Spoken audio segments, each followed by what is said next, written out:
خلنا نسولف معك شوي. هذا يا طويل العمر عابد حسين، باكستاني الجنسية، وما شاء الله يتكلم. تقول أي قبيلة عشرت؟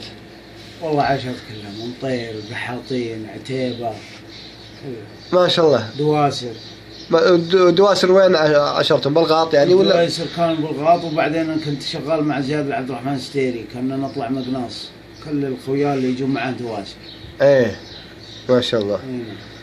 يعني لو لبست شماغ لبس هذا ما كل شيء يا رجال معي ثيابي، بس اليوم جيت هذا ثياب ما معي ثياب صيف، كنت لابس ثوب صيف، لكن شفت الثياب الباقي كلها شتوي. لقيت ذا خفيف قلت خلنا نلبس.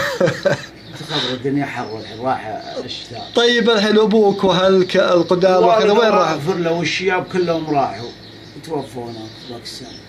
باكستان. طيب الحين ما طلبت ما لكم مثلا جنسية؟ لا لكم؟ ما حصلت لنا. الشياب قبل ما حاولوا فيها، يوم حاولنا احنا ما حصلت. ولا فيه يعني طرف امل؟ مرة اللي قبلنا ما قدروا عليها، اللي لهم سنين ما راحوا ولا سافروا ولا جو. ما انت رحت؟ اي انا رحت وعيالي هناك، واجي واروح كل سنة ونص امشي. ما شاء الله عليك. طيب والحين وين شغال يعني؟ اعي السيارة ذي كنت عليها. لك انت؟ طيب استقريت يعني هنا؟